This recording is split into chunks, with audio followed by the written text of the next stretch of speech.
Hey guys, today I want to show you a video of how to use your new R-2 remote with your Evolve skateboard.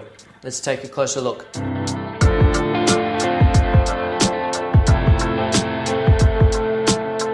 So now let's turn the skateboard on and turn the remote on and pair the remote to your skateboard. Turn the skateboard on.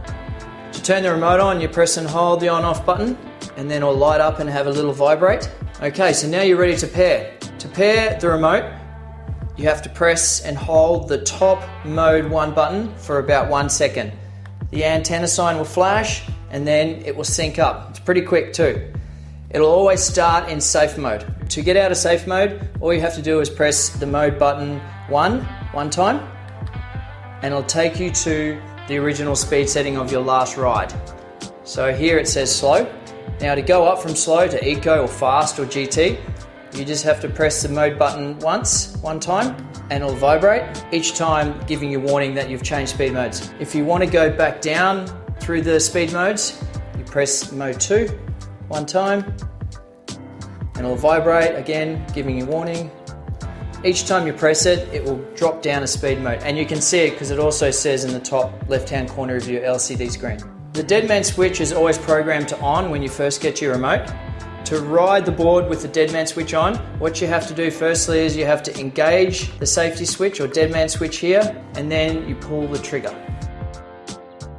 Okay, so one thing to note is once you've started to move and you've got the deadman switch in, you can actually then let the deadman switch go after about 5 kilometers per hour. It automatically disengages itself. So it means then after 5 k's an hour, you can change hands, you can accelerate and brake as many times as you want without having to worry about pushing it back in.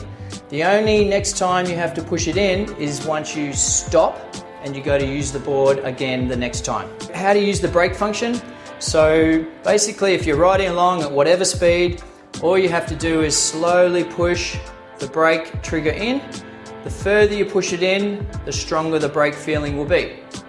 You don't have to worry about the deadman switch or anything like that, or this brake function will work at any time. If you're riding along, you're pulling the trigger and you decide to push the brake in at the same time, in a moment of confusion or panic, what will happen is the acceleration will disengage and the brake will come on. Another thing to notice on the new remote is the battery meter. The battery meter is displayed for the skateboard as well as the remote in the top right hand corner of the remote screen. So now the battery meter for the skateboard is actually a skateboard, and when it's fully charged, it'll be fully green. As you use the board and slowly deplete your battery, the green bar will get smaller and smaller. Now for the remote, it's just a standard battery bar underneath it, and that will also get smaller and smaller as you drain the battery. When it gets to a 50% capacity in the skateboard and the remote, it will then go from a green color to a yellow color. And then as it gets below sort of 20%, it will then go to a red color. When it gets below 5%, what will happen is the remote will vibrate and it'll hold for about 3 seconds. This will give you a warning that it's very low and you need to charge your battery. So to charge your remote, the charging port is down here. What you have to do is lift out the rubber pad and then you put the USB cord into here. So what will happen is as it's charging, this will light up red. Once it's charged, it will go to green. Now that you've started to use a remote and you've decided you don't want to have the deadman switch on at all, to turn it off, you have to get into the preferences screen. Now, to get into the preferences screen, what you have to do is you have to double click the on-off button quickly and it'll take you to the menu screen.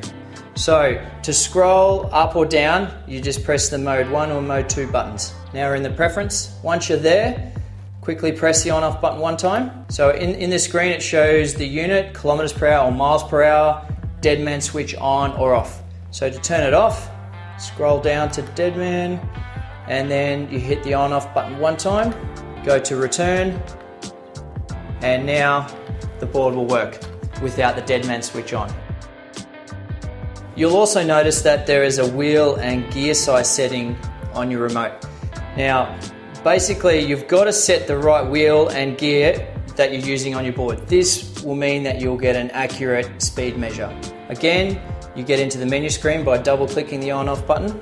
Okay, now the first thing it says there is wheel setting. So you press the on off button once, which will take you into the screen.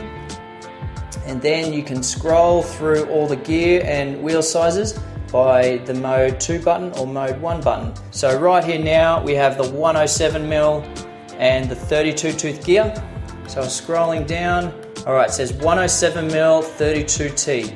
That's the right setting I need. So now I'll press the on off button one time and it's selected it. And you can see in the top corner of the screen, it says 107mm 32.2. The next thing to show you is how to get into the battery diagnostic screen on your remote. So firstly you need to get into the menu screen again, double click the on off button. You got to scroll down to more info. When you get to more info, press the on off button once.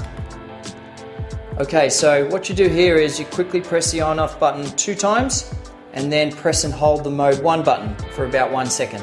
Okay, so now we are in the battery diagnostic screen. It shows each cell voltage. There's 10 cells. It will tell you exactly what each cell is running at. It also will give you the current draw that you're using as you're riding. So if you're going up a hill, you'll see what's happening there. And it gives you the total battery voltage, and also it tells you how many battery recharges you've had since you've had the board. It's a useful piece of information. To get out of the screen, all you have to do is press the on off button one time and it'll take you back to the home screen. Okay, so I'll show you now how to get into the motor diagnostic screen, or if you want to change from V1 to V2 protocol. So you press the on off button 2 times again. You have to then scroll down to more info and then you press the on off button 1 time. Okay, so now from here you double tap the on off button and then double tap the mode 1 button quickly. Now we're in the motor screen. Here you'll see how many RPMs that each motor is doing when you're riding, as well as the current draw. And down in the bottom right hand corner you'll see which protocol you're in. To change from V2 to V1 or V1 to V2, what you do is you double click the on off button and then it'll change. So now you can see you're in V1. To get out of this screen now, all you do is press the on off button 1 time and it'll take you back to the home screen.